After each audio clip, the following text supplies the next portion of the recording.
Nós vamos refletir no capítulo 8 ao 10, mas por economia de tempo nós vamos ler alguns versículos apenas, do 8 até o 10, começando pelo versículo 1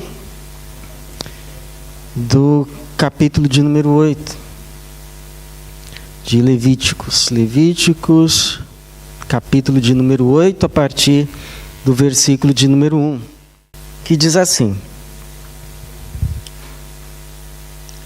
O Senhor disse a Moisés: Toma Arão e seus filhos, e também as vestes, o óleo da unção, o novilho da oferta pelo pecado, os 2 carneiros, e o cesto de pães sem fermento.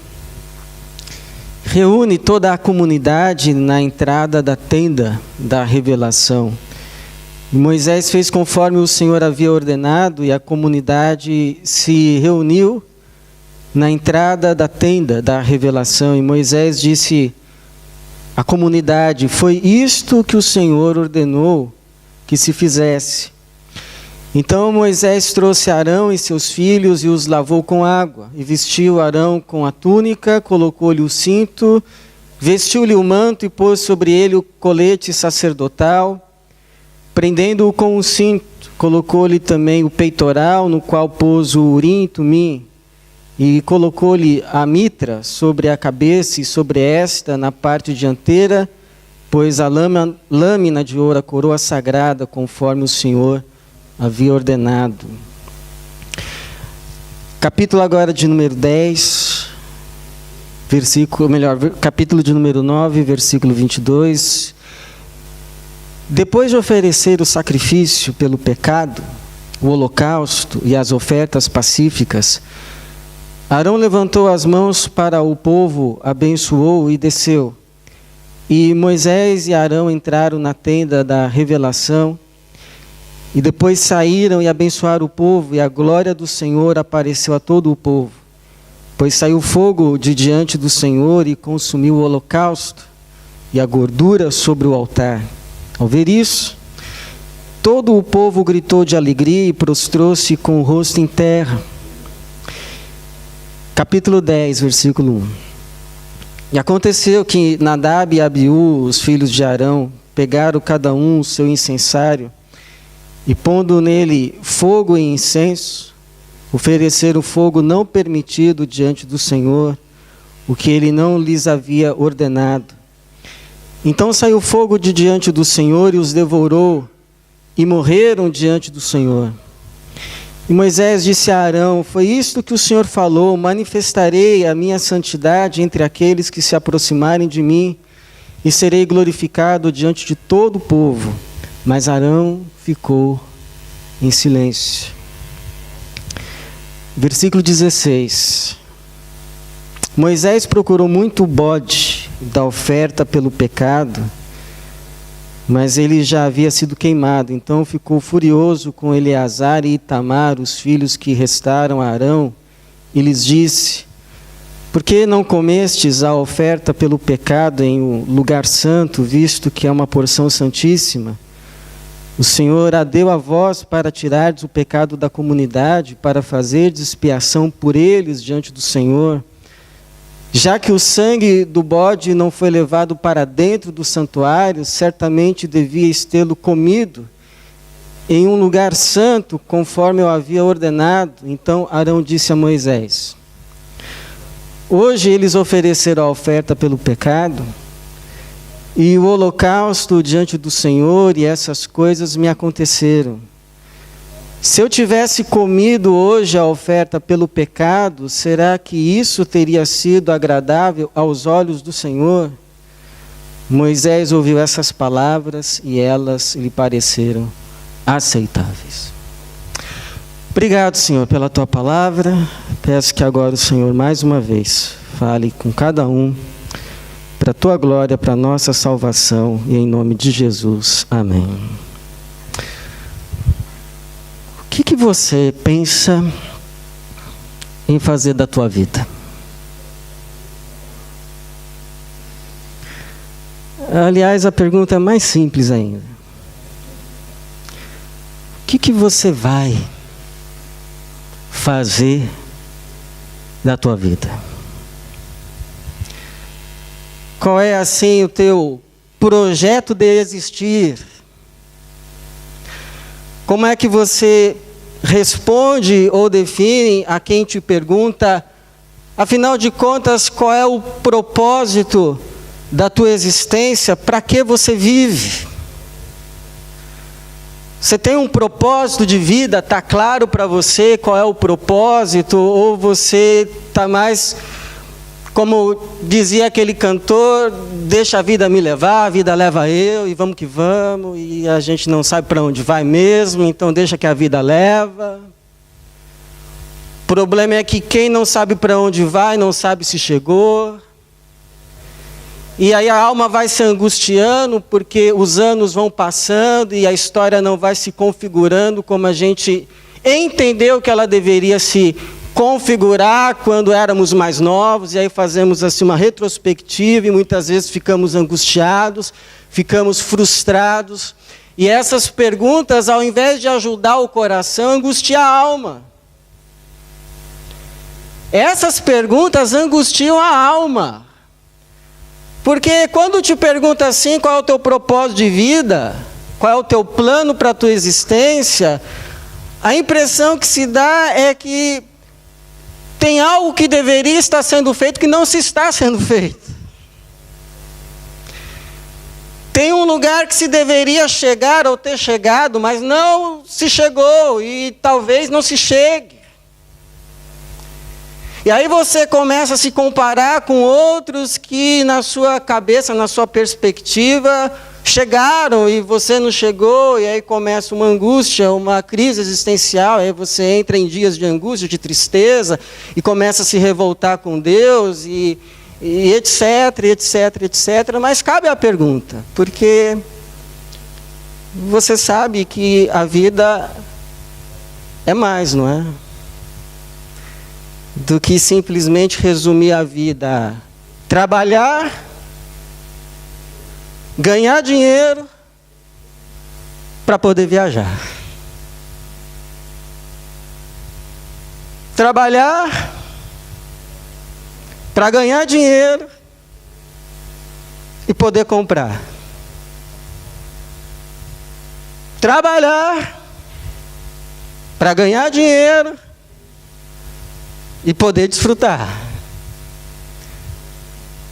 Nada contra, desde que esse propósito de vida seja vivido com a sua devida moderação e com a plena consciência que isso pode se tornar um ciclo sem fim, porque sempre se tem algo que não se tem. Mas se você observar duas coisas, você vai entender muito claramente que a vida não pode se resumir a isso. Se você olhar, por exemplo, para a criação, você vai perceber que cada coisa que foi criada, ela existe com o propósito da prestação de um serviço ao bem comum do qual ela participa. O sol doa a sua luz, sem a qual não existiríamos. As árvores, elas recebem do solo, mas devolvem em frutos, dos quais nós também nos alimentamos.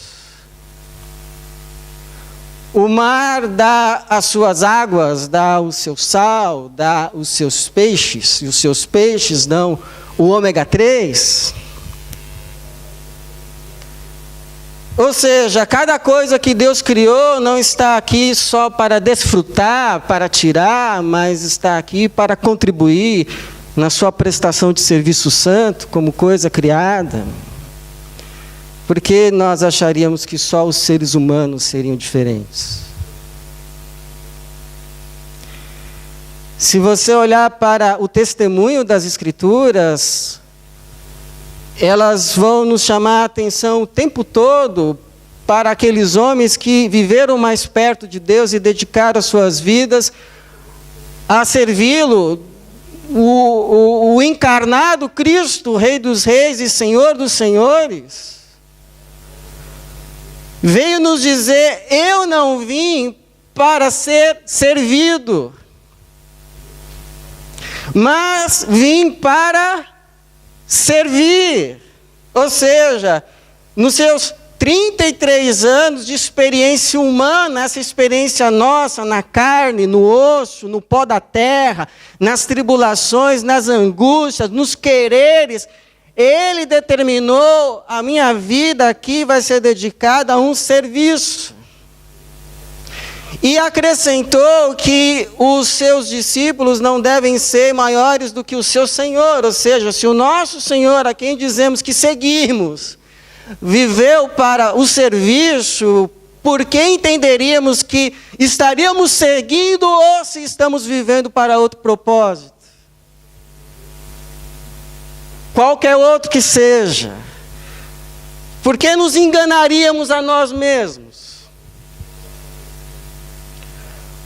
Próprio Pedro vai nos chamar de nação sacerdotal, um reino de sacerdotes, aqueles que prestam serviços a Deus, vivem para servir a Deus, cuja figura no Antigo Testamento podemos ver aqui nesse texto que lemos de Arão e seus filhos, que foram chamados ao sacerdócio. Sacerdote é aquele que vive para prestar serviços a Deus em favor do povo. E aí é erguido esses homens, Arão e seus filhos, e eles encontram o propósito da vida deles no serviço que lhe é confiado. O serviço do tabernáculo, onde se eram oferecidos os sacrifícios. E eles prefiguram, de uma certa forma, Jesus, que é o sumo sacerdote por excelência. Como era Arão nesse tempo. E os seus filhos, sacerdotes. Então, o que eu quero mostrar para você é que o Novo Testamento, ele vai dizer que nós somos sacerdotes de Deus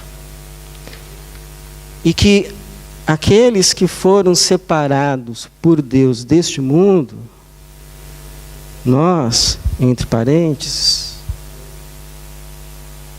fomos separados por Deus deste mundo para servirmos a Ele neste mundo, como os seus sacerdotes. Nós somos sacerdotes nessa terra, separados por Deus para servir a Deus. E isso eu não estou falando de mim, estou falando também de você. Quando Jesus te salvou, Ele te separou para ser um sacerdote. Então, não é assim que entre o povo de Deus, alguns são separados especialmente para servirem a Deus completamente, dedicarem a sua vida ao serviço a Deus, como os pastores e missionários.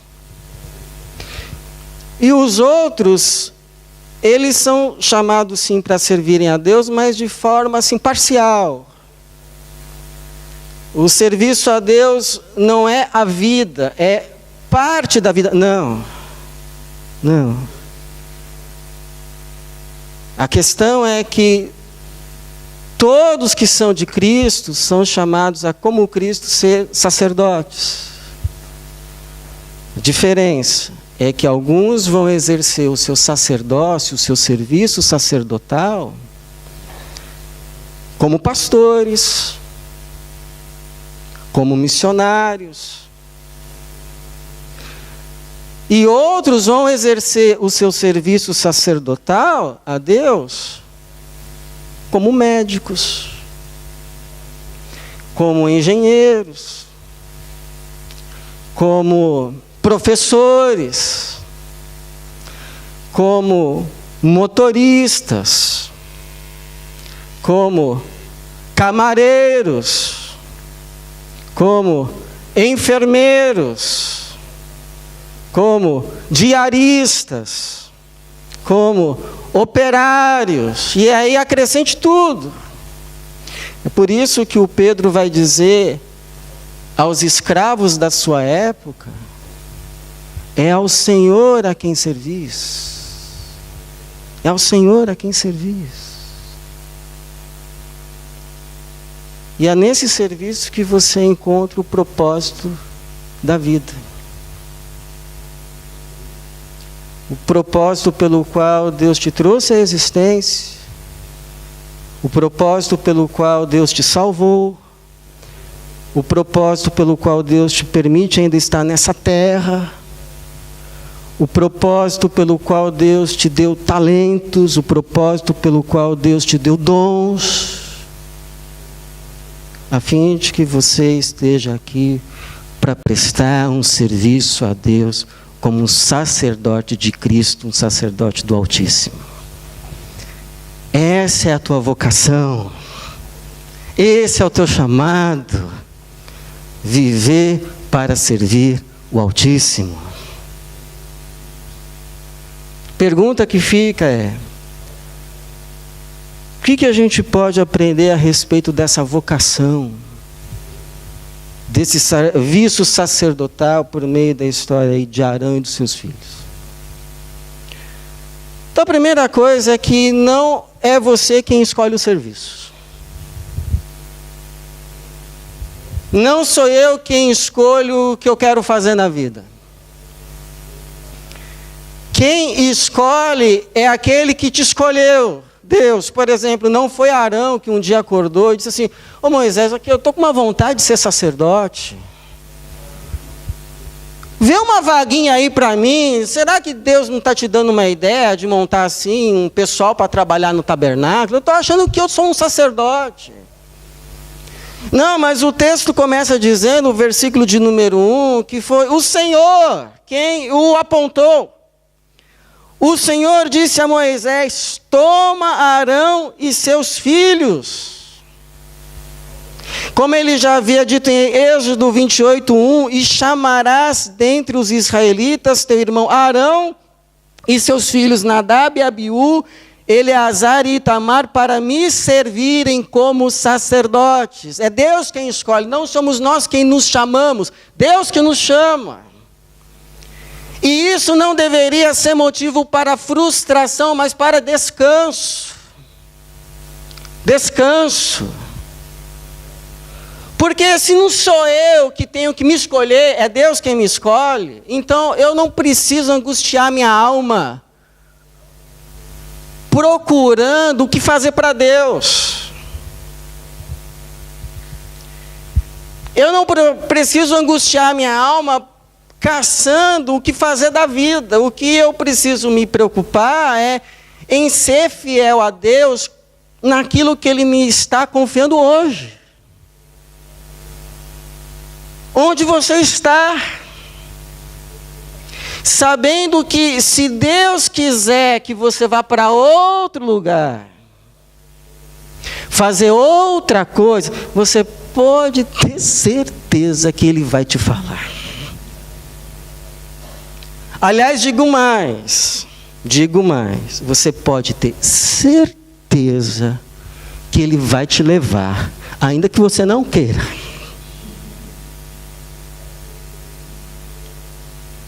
Como fez com o Jonas. Então, em nome de Jesus, para com essa paura.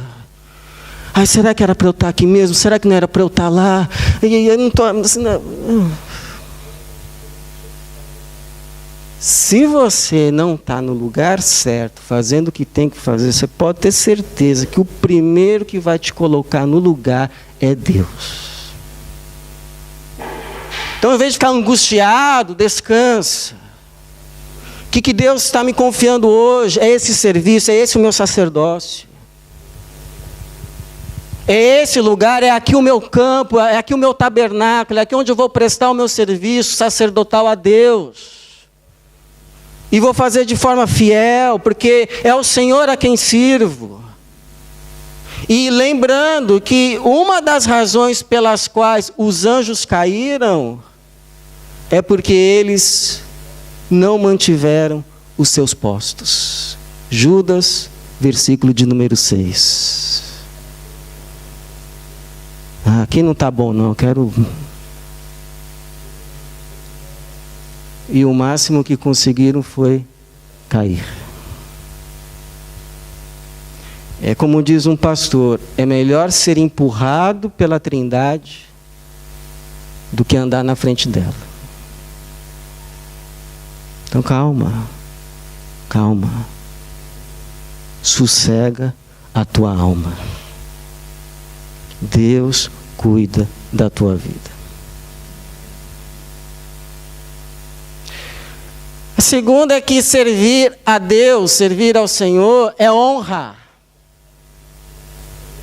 É honra, é como diz assim um pastor Martin Lloyd Jones, que no caso dele, ele foi separado para servir a Deus, o seu serviço sacerdotal era a pregação, e ele era antes médico da rainha da Inglaterra, o médico assistente da rainha da Inglaterra, e quando ele decidiu deixar tudo, porque Deus o chamava para o ministério da pregação, alguns disseram que era coisa de romance, mas já quase na sua aposentadoria ele disse que não existia coisa mais gloriosa do que ser chamado ao ministério da pregação. É honra.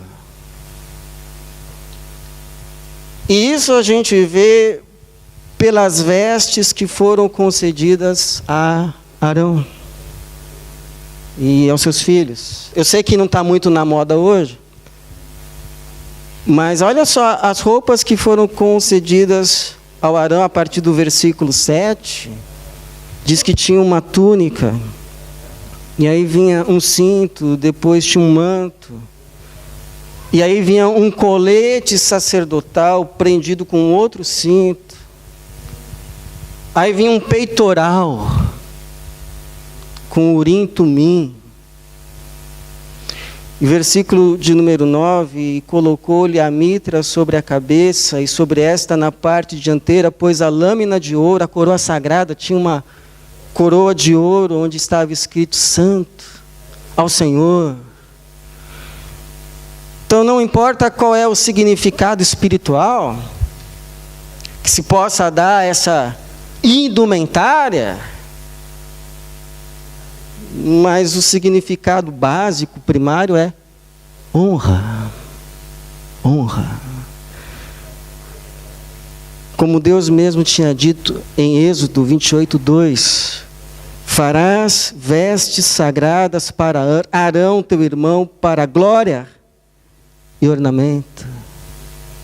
Porque servir a Deus é honra.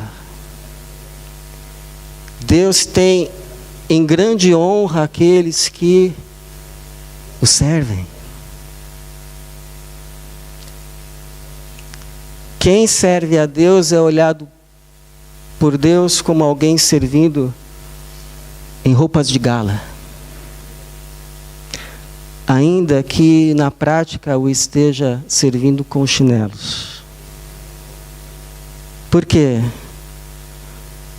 Porque Deus já determinou que aqueles que servem a Ele hoje neste mundo reinarão com Ele amanhã sobre esse mundo. Os servos de hoje são os senhores de amanhã. Porque o Apocalipse 22, capítulo 22, versículo 3 a 5, diz assim: os seus servos os servirão e reinarão com ele pelos séculos dos séculos. Os que servem hoje a Deus nesse mundo reinarão com ele amanhã sobre esse mundo. Vai haver uma reviravolta. E os servos se tornarão senhores. Por isso te pergunto, Você é um servo do Senhor. Terceiro, é graça. Porque a gente serve a Deus não com o que a gente não tem, mas a gente serve a Deus com aquilo que a gente recebe do próprio Deus. Você veja que tudo que o Arão precisava para o serviço a qual ele foi chamado, foi dado. O óleo foi dado. A água para as purificações foi dada. Os carneiros, os animais para os sacrifícios, dados. Como bem resume o versículo 27 do capítulo de número 8, que diz assim: e pôs tudo. Aonde? Nas mãos de Arão e de seus filhos. E ofereceu tudo como oferta movida diante do Senhor. Então, se você tem dúvidas a respeito de qual é o teu chamado, qual é a tua vocação, qual é o teu propósito de vida, o seu serviço santo, sacerdotal ao Senhor, olhe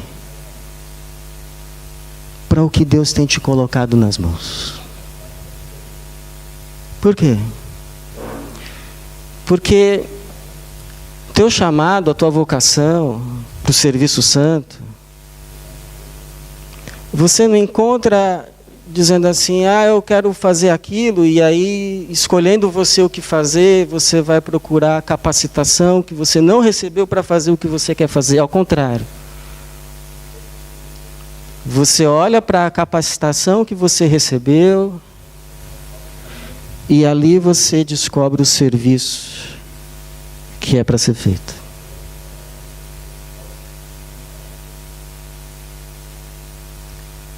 É 1 Pedro capítulo 4, versículo 10 que diz assim: servir uns aos outros conforme o dom, a dádiva que cada um recebeu, como bons administradores da multiforme graça de Deus. Então, o que Deus te colocou nas mãos? O que é aquela coisa que quando você faz, abençoa? As pessoas pedem para você fazer. E quando você faz, você pode dizer como Jesus: de mim fluiu poder. Ainda que tenha sido um bolo de aniversário. Você faz e a alegria vem. Por quê? Porque quando você olha para as tuas mãos e você vê o que Deus colocou de poder, de graça, de unção, de dom, é aí onde está a unção.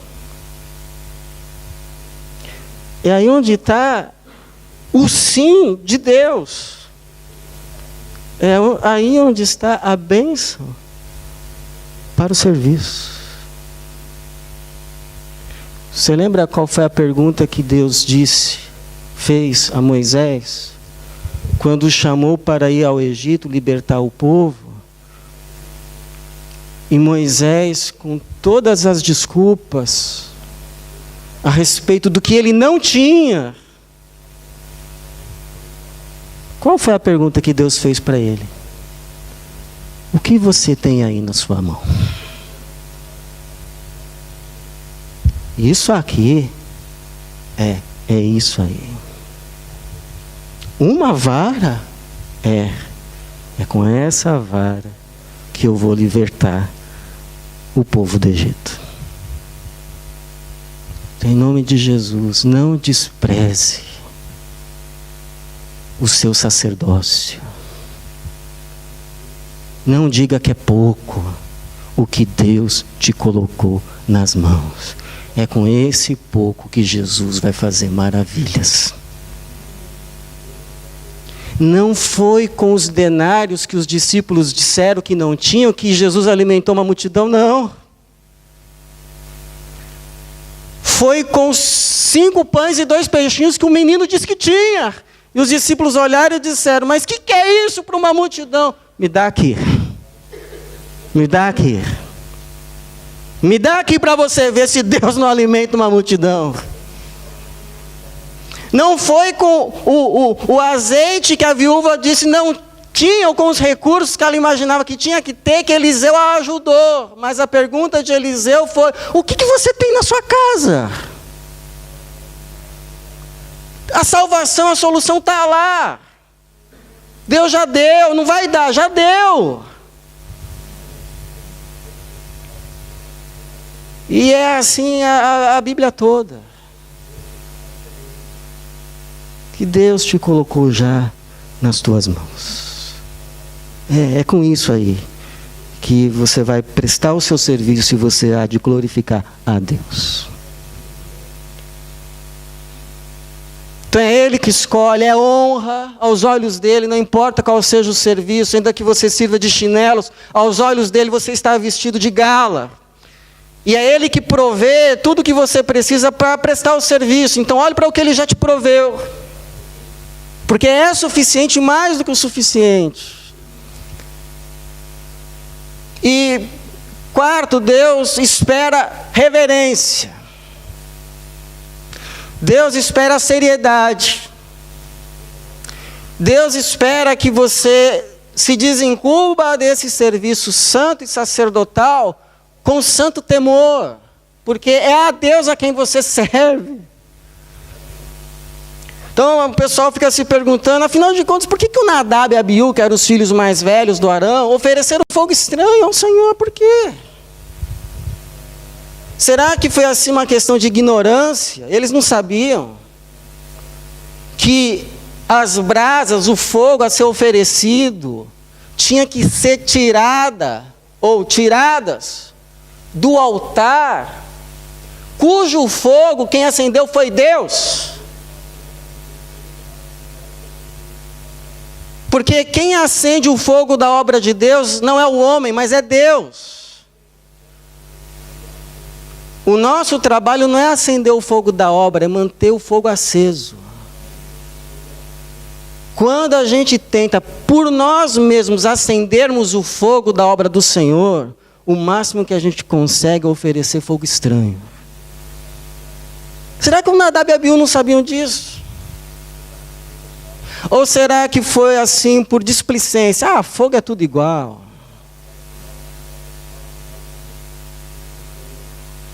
Ou será que foi por descuido? Comemoraram tanto a vitória que tinham tido no sacrifício anterior, que a alegria os embebedou. Se descuidaram. Foram oferecer qualquer coisa. Mas para Deus não podia ser qualquer coisa. E o resultado foi esse aí que a gente leu no capítulo de número 10. Eles ofereceram o fogo estranho, o versículo de número 2 disse: então saiu fogo diante do Senhor e os devorou. E morreram diante do Senhor. Mas olha o que tinha acontecido no versículo 24 do capítulo 9. Quando tudo tinha sido feito segundo a prescrição correta, dada pelo próprio Deus. Pois saiu fogo de diante do Senhor e consumiu o holocausto e a gordura sobre o altar. E ao ver isso, todo o povo gritou de alegria e prostrou-se com o rosto em terra. Em terra. seja, quando é feito de acordo com o que Deus predeterminou, o resultado é vida. É alegria. É santificação. É a manifestação da glória. Mas fogo estranho é morte. Por quê? Porque o sacerdócio ao Senhor não é qualquer coisa. Não é qualquer coisa. Por isso não pode ser feito de qualquer forma. Senão o resultado não é vida e alegria, o resultado é morte. É morte. Ora, mas isso todo mundo sabe. Não precisa ser crente para saber. Ora, o médico sabe que é necessário prescrever o medicamento correto. Porque senão não há de se promover a vida, mas pode se promover o quê? Morte. O engenheiro, quando vai fazer o cálculo da ponte, sabe que deve ser feito o cálculo correto. Porque se errar no cálculo, a construção não vai promover vida, vai promover o quê?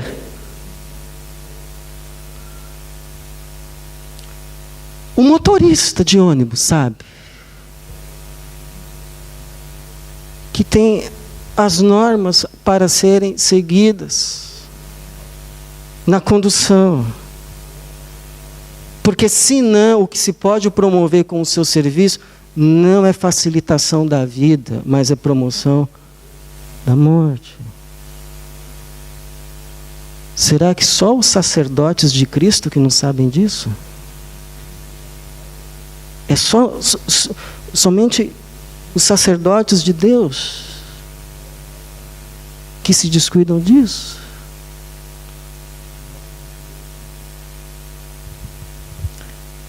É por isso que eu lembro de uma frase de um pastor falecido querido, pastor Altivo Silva Jardim, que um dia deu esse testemunho eu guardei no meu coração.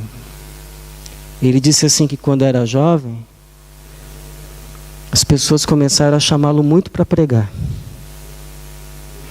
E ele disse assim: bom, já que estão me chamando tanto, deixa eu aprender a fazer isso para eu fazer direito.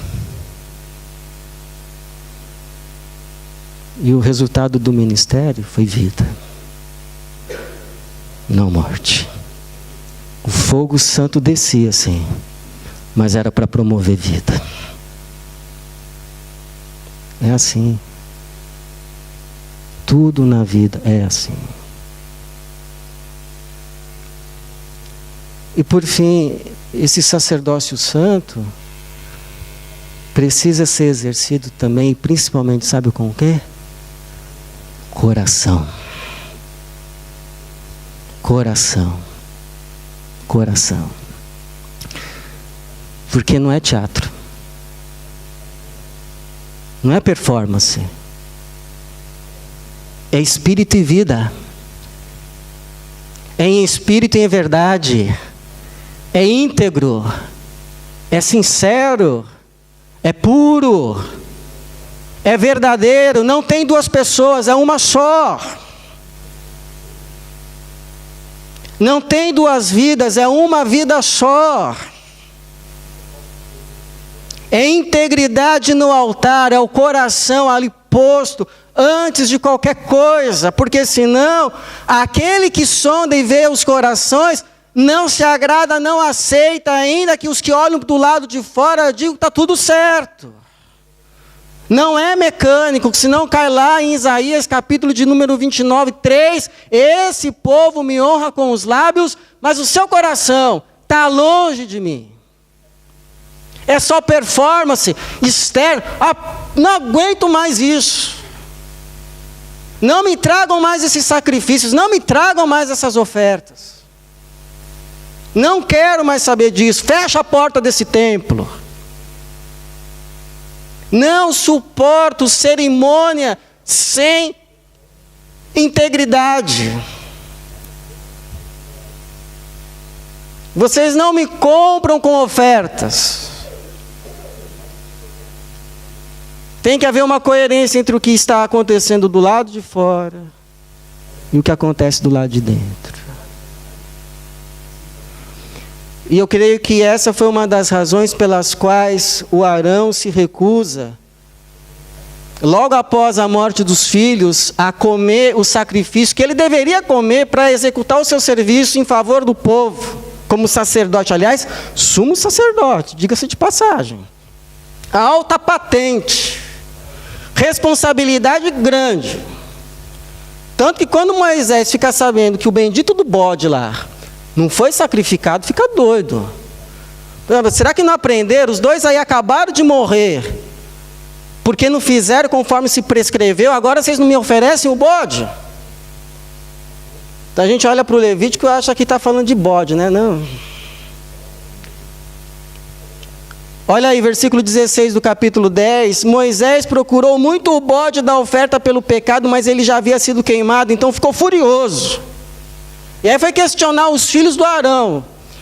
E aí quando questionou, o Arão respondeu no versículo 19... Então Arão disse a Moisés: hoje eles ofereceram a oferta pelo pecado e o holocausto diante do Senhor, e essas coisas me aconteceram. Se eu tivesse comido hoje a oferta pelo pecado, será que isso teria sido agradável aos olhos do Senhor? Eu não sei, é quase que impossível entender. Quando a gente chegar no céu, a gente pergunta o que o Arão estava querendo dizer com tudo isso, mas há alguns indícios. Então, por exemplo, no peitoral dele, Deus tinha mandado colocar 12 pedras. E em cada uma dessas pedras era escrito um nome de uma tribo. Judá, Levi, Manassés e Benjamim, 12, que eram as 12 tribos de Israel, o povo ao qual ele servia a Deus servindo o povo. E Deus falou assim: essas pedras, representando o povo a quem Arão vai me servir servindo-os, não é para colocar no bolso dele não, viu? Não é para colocar na orla do manto não, da túnica não, junto com os sininhos, não. Também não é para colocar as pedrinhas como enfeite da coroa, do turbante, também não. Então, para onde que é para colocar essas pedrinhas? Coloca no peitoral, para que elas estejam sobre o seu coração. A minha obra que Ele vai fazer por esse povo, antes de tudo, por trás de tudo, tem que estar o coração. Atrás de tudo, por baixo de tudo, o coração. Então é bem provável que a resposta do Arão foi essa: olha, se você quiser que eu faça aí todo o serviço, comer mais um pouquinho de carne, eu como. Para os olhos de todo mundo vai estar tudo certo. Mas para aquele que vê o meu coração, vai estar?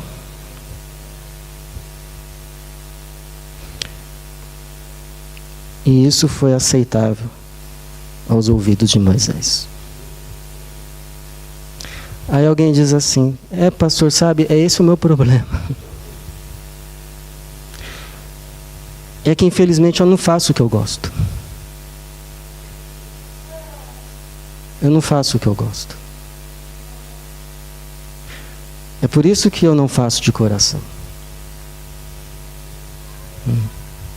Ok? Então eu te pergunto, você não gosta por quê? Você não gosta porque você sabe que é errado? Então para de fazer. Então para. Porque se é errado, então não é um serviço, é um desserviço. A criação, as pessoas, a Deus. Então para.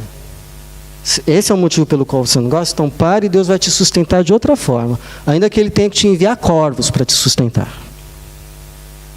Então para. Não é isso não, pastor. É que o meu coração está em outras coisas. Então coloca isso diante do Senhor. E a seu tempo, se Ele quiser, Ele vai te dar essas outras coisas para você servir naquilo que está ao seu coração. Mas se hoje é isso que o Senhor te dá para servir, então, meu amigo, minha irmã, traga o teu coração. Traga o teu coração. Diga assim para você mesmo, quando começar lá o expediente de trabalho lá. Quando começar o serviço. Seja fora ou dentro de casa. Fale isso para você mesmo. Fale assim, eu não penso em fazer isso o resto da vida. Mas já que é para fazer agora, então eu vou trazer e vou fazer de todo o meu coração. Para que seja uma oferta aceitável de coração a Deus, porque a Ele é quem sirvo. E aí vai lá e faz de coração. Faz com o seu coração. Coloca ali o teu coração. É como eu ouvi uma vez uma frase do Ulisses Guimarães. Aprendi a não fazer o que gosto, mas a gostar do que faço. Não está na Bíblia, né? Mas muita gente da Bíblia viveu isso. Você acha que era o sonho de José ser mordomo lá no Egito? Você acha que era o sonho de José ser mordomo no Egito? Você acha que era a ideia do Daniel, o jovenzinho Daniel, ser administrador dos tesouros da Babilônia? Mas aprenderam a trazer o coração e prestar o serviço ao Senhor como Jesus. Que a Bíblia diz também que aprendeu, foi aperfeiçoado pelo que sofreu no seu serviço a Deus. Por isso que o Paulo vai falar lá em Colossenses, ele não vai falar assim, façam tudo o que gostam com amor. Não, ele não fala isso. Sabe o que ele fala? Façam tudo com amor. Façam tudo com amor. E aí estará a bênção do Senhor. Então, a próxima vez que alguém vier te atribular com essa pergunta, o que você vai fazer da vida? Responda assim, com toda a sua serenidade e com o coração apaziguado. Eu vou continuar servindo ao Senhor. Onde estou e com o que Ele me confiou até a segunda chamada. Ainda que a segunda chamada seja para o céu, onde cada um dos seus sacerdotes esperam ouvir dele: bem está, servo bom e fiel. Que assim seja e que Deus nos conceda essa graça. Em nome de Jesus. Amém.